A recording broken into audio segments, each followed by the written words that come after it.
Hello everyone and you are welcome on my channel Farhat English utopia. Channel के नाम से ही आप अच्छे से समझ गए होंगे कि इस चैनल पर आपको यहाँ तैयारी कराई जा रही है इंग्लिश लिटरेचर से रिलेटेड किसी भी एग्ज़ाम की। और सबसे अच्छी बात यह है कि इस पर आपको बाइलिंगुअल स्टडी कराई जा रही है ताकि आपको हिंदी और इंग्लिश दोनों में समझ में आए कि क्या कंटेंट आपको समझाया जा रहा है। पहली चीज़। दूसरी चीज़, आपको जो कंटेंट यहाँ इस चैनल पर प्रोवाइड कराया जा रहा है वो बहुत ही ज़्यादा मोस्ट इम्पॉर्टेंट कंटेंट है और ज़्यादातर क्वेश्चंस इसी तरह के शॉर्ट कंटेंट पर ही पूछे जाते हैं। मैंने वैसे भी ख़ास तौर से आपके लिए वही कंटेंट यहाँ पर प्रोवाइड कराया है जिससे कि क्वेश्चंस पूछे जाते हैं। तो कहने का मतलब यहाँ पर यह है कि अगर आप शॉर्ट टाइम में और एक अच्छी तैयारी करना चाहते हैं तो आपके लिए फरहत इंग्लिश यूटोपिया चैनल बहुत ज़्यादा बेस्ट है। आप इसकी प्लेलिस्ट में जाकर के प्रीवियस वीडियोस देखिए, बहुत ही मोस्ट इम्पॉर्टेंट वीडियो है, मोस्ट इम्पॉर्टेंट कंटेंट है आपके लिए वहाँ पर। बहुत अच्छा कंटेंट है, अगर आप एक बार पढ़ेंगे तो आपको बहुत अच्छी तरह से याद भी हो जाएगा, आपको बार बार उसे पढ़ने की ज़रूरत नहीं पड़ेगी। देखिए, जैसा कि आप जानते हैं कि आजकल मैं आपके लिए जो वीडियोस अपलोड कर रही हूँ वो हमारे इंडियन राइटर्स हैं। आजकल इंडियन राइटर्स के ऊपर ही फोकस करते हुए मैं इंडियन राइटर्स का जो वर्क्स है और उनकी थोड़ी सी बायोग्राफी जो बहुत इम्पोर्टेंट है वही आपके साथ डिस्कस कर रही हूँ। और आपने देखा होगा एमसीक्यूज ज़्यादातर हमारे इंडियन राइटर्स के ऊपर भी बेस्ड होते हैं। तो इसी बात को ध्यान में रखते हुए आपके लिए यहाँ पर आज हम लेकर के आए हैं सरोजनी नायडू। इससे पहले वाली वीडियो अगर आप देखना चाहते हैं तो देख सकते हैं, जिसमें कि मैंने इंडियन राइटर्स में रविन्द्रनाथ टैगोर जी को डिस्कस किया, उसके बाद अरुंधति रॉय को डिस्कस किया है और अब आते हैं सरोजनी नायडू। सरोजनी नायडू के बारे में आज हम इनका डिस्कशन पढ़ेंगे, इनकी थोड़ी बायोग्राफी पढ़ेंगे, प्लस इनका जो मोस्ट इंपॉर्टेंट वर्क है उसके ऊपर ज़्यादा फोकस करेंगे। चलिए let's start. Sarojini Naidu period was the 1879 to 1949। ये सरोजनी नायडू का टाइम पीरियड रहा। थोड़ी सी बायोग्राफी पढ़ना ज़रूरी होता है ताकि हमें इनका बैकग्राउंड पता चले। देखिए, Sarojini Naidu 1879 to 1949। She was born on 13 February 1879 in Hyderabad.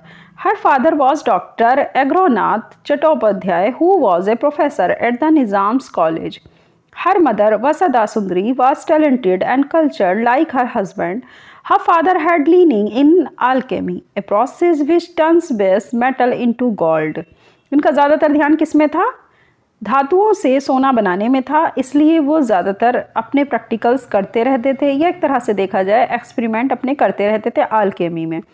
चलिए, her mother wrote beautiful lyrics. उनकी माँ भी बहुत अच्छे लिरिक्स लिखा करती थी, बहुत सुंदर लिरिक्स जो थे वो लिखती थी। She was sent to Madras, where she passed matric in 1891. इनको मद्रास भेज दिया गया जहाँ पर इन्होंने मैट्रिक 1891 में पास की। She stood first in the entire presidency division of a territory.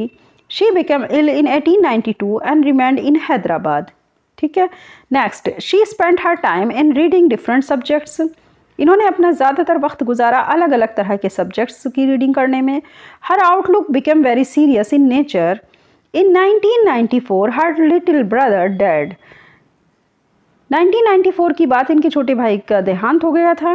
This incident gave her a shock, जिसकी वजह से इनको काफ़ी धक्का लगा। इस इंसिडेंट के बाद she fell in love with a young doctor named गोविंदराजुला Naidu. Is that clear? यानी इनकी जो लव अफेयर चला तो वो थे गोविंदराजुला नायडू के साथ में। उसके बाद इनकी शादी भी हो गई थी उनसे। अब इनका हम मोस्ट फेमस वर्क्स देखते हैं। बायोग्राफी इतना ही जान लेना काफ़ी है क्योंकि हमें जो क्वेश्चंस पूछे जाएंगे वो इनके वर्क से पूछे जाएंगे, तो वर्क पर हम इनके ज़्यादा फोकस करेंगे। इनका मोस्ट इंपॉर्टेंट वर्क है सबसे पहले एट द एज ऑफ 11 ही साल की उम्र में she wrote her first poem in 1890। She wrote a long poem the lady of the lake consisting of 1300 lines in 6 days in 1892। She wrote a drama consisting 2000 lines in 1892। Most important work यहाँ पर ये देखने की बात है कि इनकी जो फर्स्ट पोएम 11 साल की उम्र में आई 1890 में, वो अगर देखें तो एक तरह से अमेजिंग है कि 11 साल की बच्ची इतना अच्छा वर्क या इतना अच्छी पोएम लिख दे। और 1890 में इनकी पहली पोएम लिखी गई। उसके बाद इन्होंने एक लॉन्ग पोएम लिखी जिसका नाम था the lady of the lake consisting of 13, जिसकी लाइन्स कितनी थी? 1300 लाइन्स में लिखी गई, 6 दिन के अंदर लिखी। 1892 की बात है ये। उसके बाद इन्होंने एक ड्रामा लिखा जिसको कंसिस्ट किया गया 2000 लाइन्स में, और 1892 में ही इन्होंने इस ड्रामे को भी कंसिस्ट किया था 2000 लाइन्स में। ओके, नेक्स्ट देखते हैं, her first major collection of poems. वैसे तो ज़्यादातर ये मतलब अगर हम देखें तो पोएटिस के नाम से ज़्यादा फेमस हुई हैं कि एक अच्छी पोएटिस थी, तो इनका जो पोएम का कलेक्शन है उस पर हमें ध्यान देना है। Her first major collections of poems of Golden Threshold was publish in 1905। 1905 में सबसे पहले जो इनका पोएम्स कलेक्शन पब्लिश्ड होता है वो था गोल्डन थ्रेशोल्ड के नाम से। It has 40 lyrics on different subjects. इसमें 40 गीत थे जो कि अलग अलग सब्जेक्ट के ऊपर थे। Its famous poems are innovation to India, Lord Buddha seated on a lotus. Her यहाँ तक देखिए, इसकी जो पोएम्स थी, 2 पोएम्स तो बहुत ही ज़्यादा फेमस हुई, जिनमें कि एक है innovation to India, second is the lord Buddha seated on a lotus. Okay, next, her second collection of poems, ये फर्स्ट कलेक्शन की बात हो रही थी, अब हम सेकंड कलेक्शन देखेंगे। Her second collection of poems, the Bird of Time, देखिए, the Bird of Time was published in 1912। 1912 में पब्लिश्ड होता है second collection of poem the Bird of Times के नाम से। कहाँ पर हुआ? In London. It has 46 lyrics with the theme of love. 46 गीत थे इसमें जो कि पूरी तरह प्रेम के थीम पर आधारित थे। The third collection of poems the broken wing was published in London. तीसरा कलेक्शन पोएम का द ब्रोकन विंग के नाम से पब्लिश्ड हुआ लंदन में ही, और कब हुआ? 1917 में। इट हैज़ 61 लिरिक्स, इसमें 61 गीत थे। We find an Indian spirit in them, इनमें हमें देखने को मिलती है अपने भारत की आत्मीयता, या भारत के जो थे थोड़ा सा चरित्रार्थ किया गया भारत को। After her death 3 collection of poems were published. इनकी डेथ के बाद भी 3 कलेक्शन पोएम के पब्लिश्ड हुए थे। ये भी ध्यान देने वाली बात है कि इनके जो देखा जाए तो इनके जीवन काल में कितने कलेक्शन ऑफ पोएम्स पब्लिश्ड हुए? 3 ही हुए, और after her death 3 collection of poems were published. इस तरह से आप इसको समझेंगे।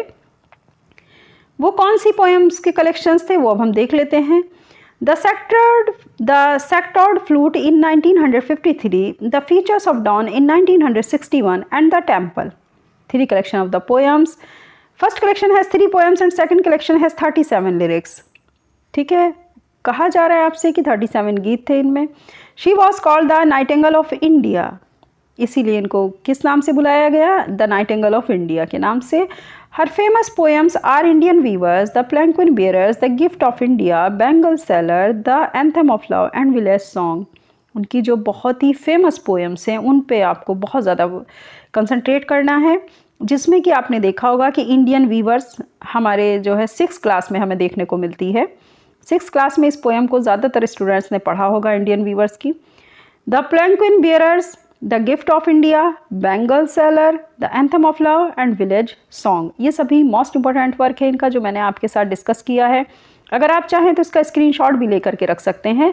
मोस्ट इंपॉर्टेंट वर्क है, बहुत ही अच्छा मतलब एक तरह से देखा जाए इसके ऊपर क्वेश्चन बेस्ड होते हैं, काफ़ी अच्छे क्वेश्चंस इससे पूछे जाते हैं। तो आप इसकी तैयारी बहुत अच्छे से करिएगा कि कितनी पोएम्स, कितने कलेक्शंस उनके ही मतलब लाइफ में जो है वो पब्लिश हो गए, और कितने पोएम्स के कलेक्शन ऐसे थे जो उनके आफ्टर हर डेथ उनके पब्लिश हुए। ये सारी चीज़ें आपको याद रखनी हैं। अब एक स्टेटमेंट देखते हैं जो उनके बारे में आर्थर साइमंस ने कहा था।